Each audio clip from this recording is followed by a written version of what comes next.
Hello and welcome to the course presentation for BA Honours Fashion Design. My name is Lee Harding and I'm the course leader.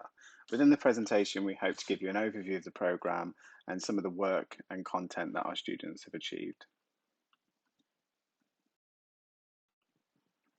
Okay, so we are a BA Honours Fashion Design programme with a optional placement year. We also have the option to join us at level 3, which is our foundation year, and those students will then progress onto the BA level 4. So at level 4, which is our first year, we try and cover a range of core skills that are become your toolbox for the fashion industry. So fashion illustration, research, concept development, design ideation, pattern cutting, and manufacturing skills. As well as that, having a theoretical underpinning of the fashion industry, as well as art and design practices.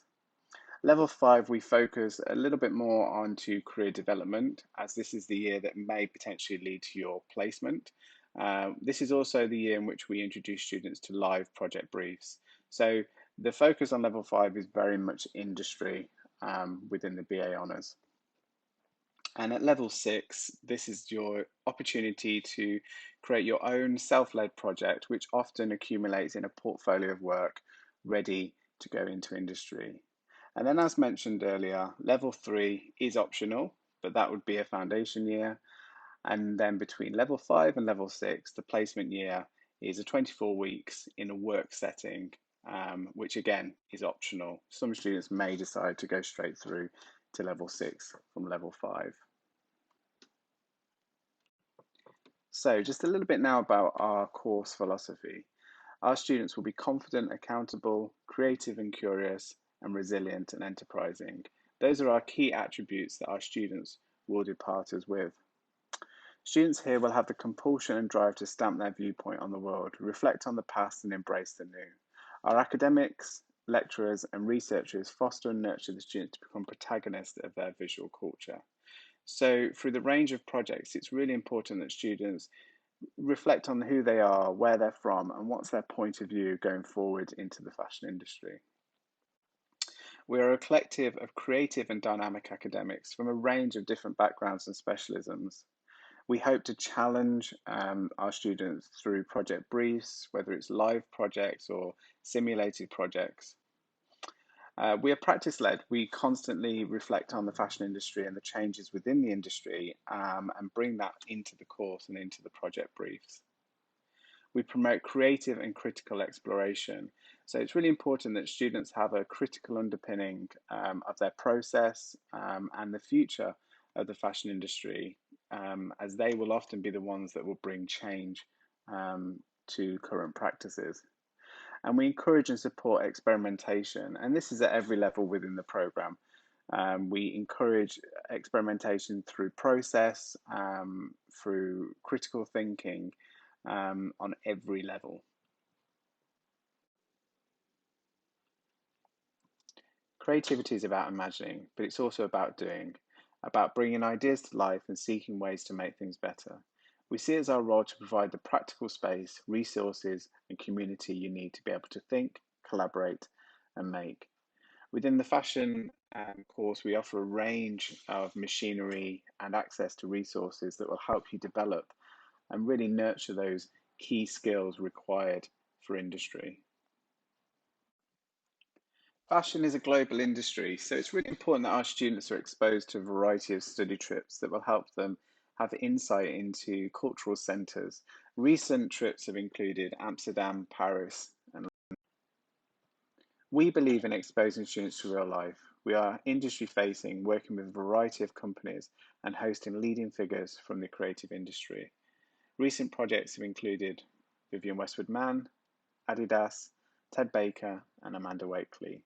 The following video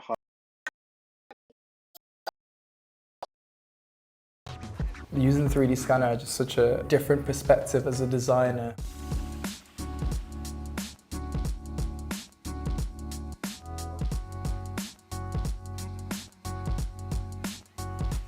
We've always been working on the stand, or we've always been creating our designs from paper, which is just 2D. If you wanted to design a certain thing, certain crevice or like, any panels and stuff like that, you can't get that angle from a 2D perspective. It's so much better to use a 3D scanner to rotate and see where you could actually be using it. My inspiration for this project was the whole idea of protest. These are the images I've got through the 3D scanners. And one of the trends that I was looking at was utility. The only way for me to kind of attach all the pockets is for me to find out where in the body it could go. And using the 3D scanners, I was able to create more patterns that were more fitted to an actual person. As a fashion designer, you're going to get into business at some point. So I think this is such a great opportunity for you to work with the businesses that actually have succeeded. What kind of mission statements they have, what kind of things that they believe in, and what you want to do as a designer yourself. I think this is one of the best things that I've ever worked with, technology-wise, and something that people should really be looking at as well in the future.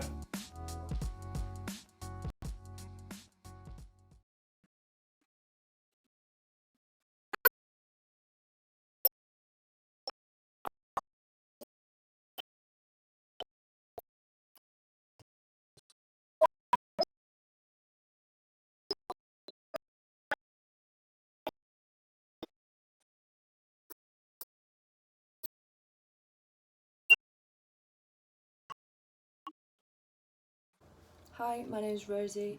My recent graduate collection specialises in women's wear, and the concept was inspired with a recent trip I took to Japan.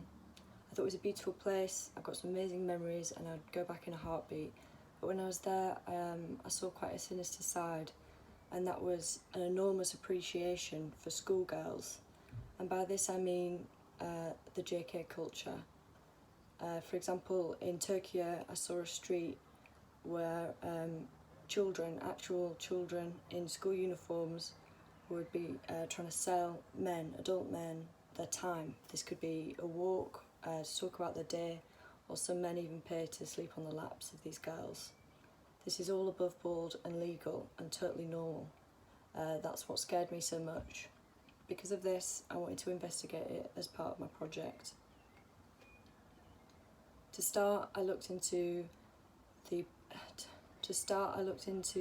fetish with purity and youth, and that took me to look at the Doll by Hans Elmar.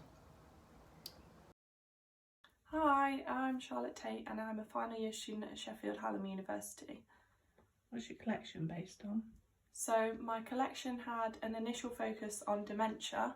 From there I began to see how it may affect someone's life and the changes within their everyday tasks, such as getting changed or walking to the shops and getting lost on the way home.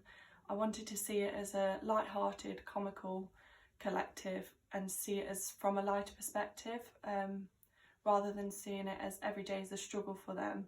Instead, that every day is a new adventure. And what was your design focused on in terms of silhouette? So I began working from existing garments, manipulating them and moving things around, putting things upside down and putting things in unusual places. And how has lockdown affected you? Lockdown has affected me as I haven't been able to complete my final collection, and I've had to adapt working from home and moving away from university and the studio.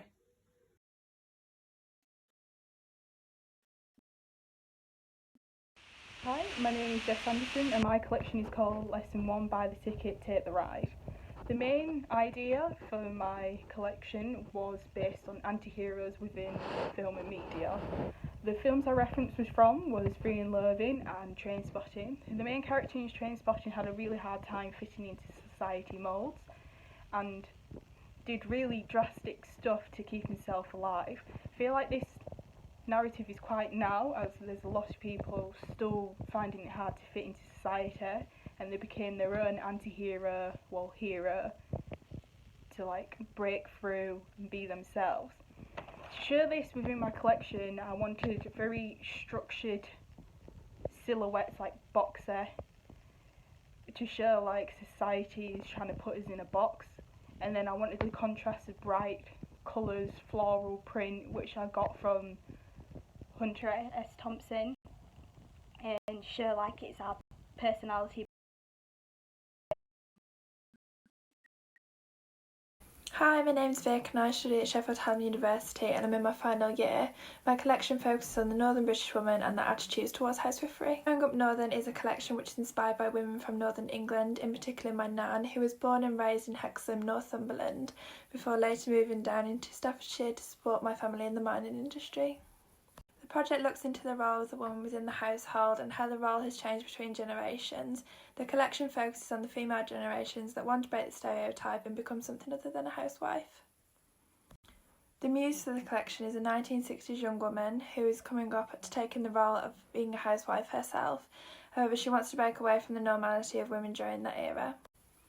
The colour palette for the collection reflects the 1960s vibrancy with pops of pink and apple green. The classic wool coat gives off a sense of formality, but paired with the faux leather skirt it gives off a sense of daring and edge. The fabrics used for the collection range from tweed, real leather and taffeta. The silhouettes are bold, oversized and daring to really reflect the 1960s young woman.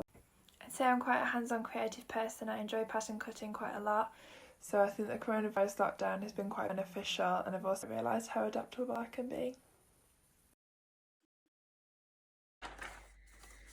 Hi, my name is Madeline Heather and I'm a final year student studying fashion design at Sheffield Hallam University. My project is called #Her Sexual Power. It studies the delicate fragility of hosiery and its translucent tones, how it's become symbolic within female identity. I started by looking at some of my favourite artists, poets and writers such as Cindy Sherman, Sarah Lucas and Vanessa Beecroft. Many artists actually continue to explore the meaning of tights and hosiery within female culture. My collection is based on some sensual bodycon staples, sportswear and sharp tailoring.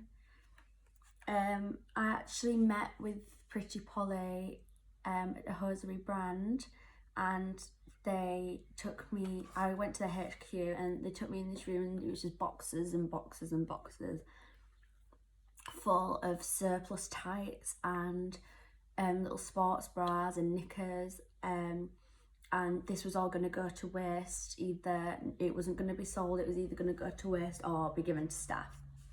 So I went in and I took the majority home with me, thanks to them, really appreciative. I took bags full, literally. It was really, really good. Yeah, so my collection is probably for a very confident woman who wants to show her figure. She's powerful. She wants to make a statement. So out of the tights, I made a textile, and I've got one here. It's literally just tights sewn together using a baby overlock in yellow.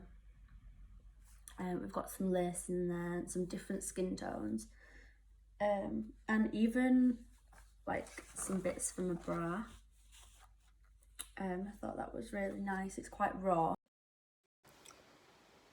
Hi, my name's Emily Dunnett and I'm a final year student doing BA Fashion Design at Sheffield Hallam University. So my graduate collection is inspired by masculinity and about what it means to be a man.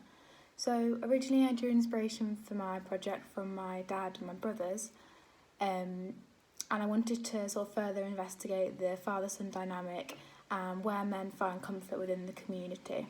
So I started my research project by gathering lots of photographs of British men and sort of examining what settings they were in. So I looked at football, working men's clubs, motorbikes, garages, all sorts of environments where men were often working class men were often photographed. So from this in my collection, there's like traditional cable knitwear, oversized tailoring, with checks and motorbike leathers. So this is sort of representative of the father. And then as opposed to this, I've got sort of football graphics, screen printed, and I've got sports style piping lines throughout my collection to sort of represent the sun. Overall, so I've really enjoyed working the collection and all the challenges that it's presented, and I can't wait for the future to further develop all my skills.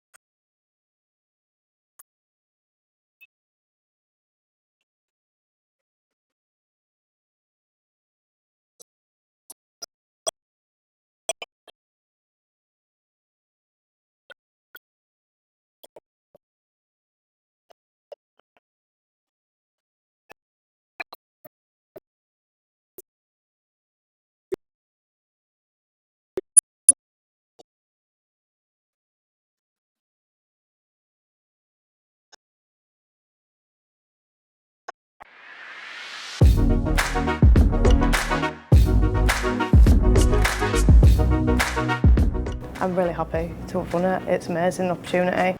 I always base my inspirations on like youth culture and society.